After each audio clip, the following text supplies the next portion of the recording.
Olá, turma. Bom, hoje nós vamos concluir o capítulo 4, certo? A explicação. E é aí na página do livro, quem está com o livro, ele inicia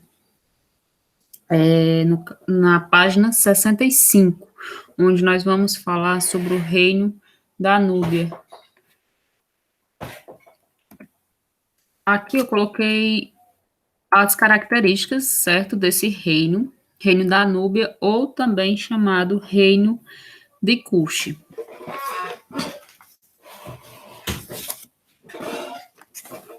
O reino da Núbia, ou também chamado de reino de Cuxe, né, pelos egípcios, se localizava ali na região onde os egípcios chamavam de Terra do Ouro, ali no continente africano. A Núbia estava localizada no território atual do Sudão, onde hoje é o Sudão, entre a terceira e a sexta catarata do Rio Nilo. O reino da Núbia foi um local de importância histórica para a história da humanidade e para a história da África, pois a região era um local estratégico para o comércio, pois ali passavam mercadores, viajantes, vindos das mais variadas regiões do sul da África e também do norte da África. Então, era um local muito importante para o comércio, era onde realmente o comércio acontecia. Ali passavam também mercadores com destino ao Mar Vermelho e à Península Arábica. Então, a região, por se localizar em um local estratégico, era um local de muita importância para a história da humanidade. Os arqueólogos já encontraram evidências de grupos humanos vivendo na região da Núbia por volta do ano 6000 a.C. E, no caso, de acordo com os historiadores e arqueólogos, os povos que formaram o povo núbio começaram a se organizar na região por volta do ano 4000 a.C. Os povos que chegaram ali na região por volta de entre 6 a 4 anos antes de Cristo eram povos que estavam em busca de condições de vida, que era proporcionada pelo rio Nilo, já que o local em torno dele era fértil.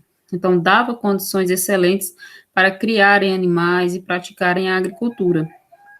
E também, né, o desenvolvimento do comércio, as trocas comerciais. No primeiro momento, os povos da Núbia vão viver da caça e da coleta, vão ser nômades, ou seja, eles estão sempre se deslocando em torno do rio Nilo, né? Depois, com o tempo, vão começar a dominar a região árabe, mesmo sendo em torno do Nilo, no qual vai ter muitas áreas ali que já vai ser árabe. Eles dominam o leito do rio Nilo, tanto do lado da África e também da região ali do árabe, certo? E começam a realizar diversas obras para poderem usufruírem melhor os recursos hídricos, construindo os canais de irrigação, diques e barragens, fazendo, no caso deles, também uma sociedade hidráulica, como os egípcios e os mesopotâmios. Depois que os núbios exerceram controle sobre o rio, né, o rio Nilo, sobre a agricultura, ocorreu um grande aumento populacional, deixaram de ser nômades e, no caso, passaram a ser povos sedentários.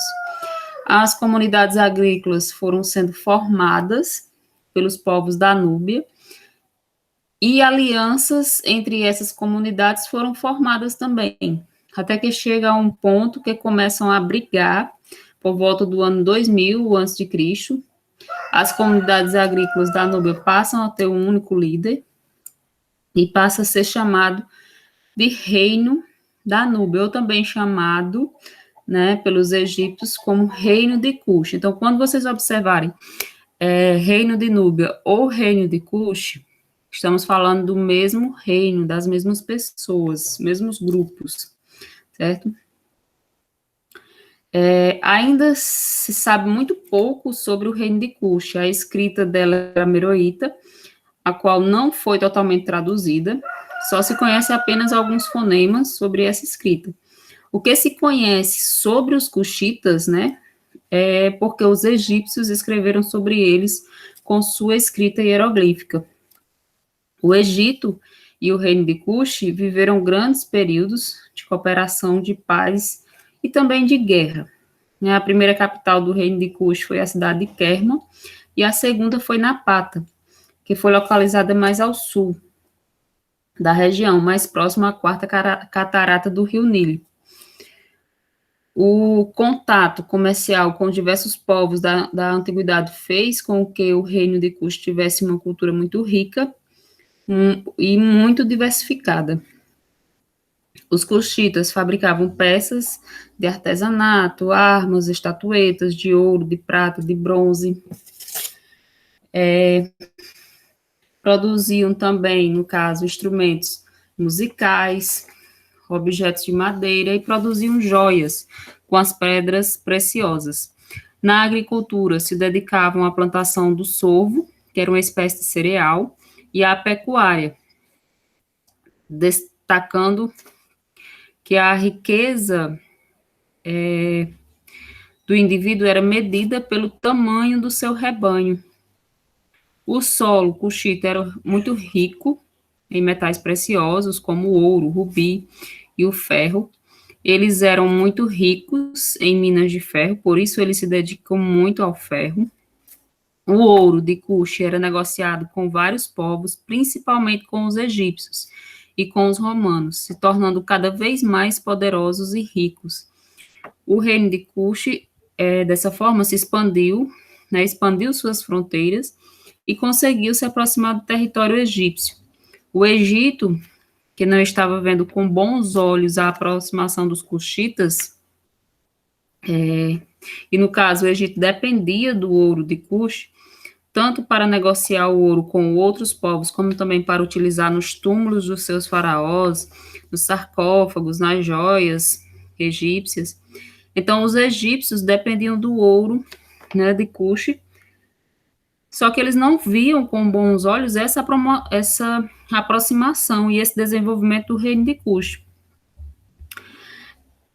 E, no caso, os cuxitas, eles perceberam, né, que os egípcios não estavam vendo com bons olhos essa aproximação. Então, o reino de Cuxi começou a construir muralhas dentro de suas fronteiras para evitar o confronto. Mesmo assim, o confronto ocorreu por volta de 1530, né, antes de Cristo, onde o reino de Cuxi foi dominado pelos egípcios, onde o reino, né, da Núbia, também chamado de Cuxi, se torna o vice-reino dos egípcios. E aí, eles foram totalmente influenciados pela cultura egípcia, já que os egípcios começaram a dominar o seu reino. Eles foram influenciados na educação, onde aprenderam a escrita hieroglífica, também foram influenciados na religião, onde eles passaram a ser politeístas, e uma característica engraçada é que os cuxitas, eles pensaram o seguinte: nós já éramos politeístas, só que agora nós vamos cultuar os deuses dos egípcios. E já que os egípcios são tão prósperos, né, tão ricos, povos tão desenvolvidos, isso graças aos seus deuses, então também vamos cultuá-los, e com isso nós vamos conseguir nos desenvolver. E foi isso que aconteceu, né? Os cuxitas também absorveram dos egípcios os costumes funerários, como a mumificação, vão começar a acreditar na vida após a morte e a construção de pirâmides. Inclusive, hoje, né, ali na região do Sudão, existem 100 pirâmides a mais do que no Egito. Entretanto, as pirâmides do reino de Cuxi, que existem hoje no Sudão, são menores e mais estreitas do que a do Egito. A escrita hieroglífica dos egípcios serviu de inspiração para os cuxitas criarem a sua escrita, né, que é a escrita meroíta. E só que no ano de ali por volta do século X a.C., o reino de Cush, ele consegue reverter a situação. Ao invés de serem os dominados, eles passam a dominar o Egito e dá início à sua própria dinastia, que é a dinastia etiópica, ou dinastia cuxita, também chamada assim, dentro do Egito. Então, ao invés de serem dominados pelos egípcios, eles passaram a dominar a região do Egito. E essa dinastia etiópica, ou também chamada de dinastia cuxita, o que caracteriza ela é a figura do faraó negro, né? A existência nesse período aí dos faraós negros, porque todos os outros faraós do Egito anteriormente eram faraós brancos, e a partir dessa dominação do reino cuxita sobre o Egito, então os faraós negros subiram ao poder. Só que no século VII, né, antes de Cristo, a invasão assíria pôs fim ao domínio cuxita no Egito, e seus faraós voltaram para a região da Núbia. Os cuxitas, porém, mantiveram crenças e práticas funerárias egípcias, bem como o seu sistema de escrita, né, que era o hieroglífico, para escrever em documentos oficiais. E no século VI a.C., com o avanço do Egito, tentando fugir dos assírios, para a cidade de Napata, que era uma cidade cuxita, os cuxitas foram para a cidade de Meroe, onde eles conseguem, na cidade de Meroe, conseguem se afastar da influência egípcia, ocasionando algumas mudanças na sociedade e na cultura núbia, ou cultura cuxita. O que pode ser visto, né, foi observado na arquitetura. Os templos, as pirâmides e os obeliscos de pedra foram construídos em estilo próprio, sem que eles imitassem, né, os egípcios, que eram com ângulos mais agudos que os utilizados pelos construtores egípcios. Vocês podem até observar na página 67 essas pirâmides. E também com relação à religiosidade, porque eles deixaram de cultuar, né, a maioria dos deuses egípcios e passaram a cultuar os seus deuses.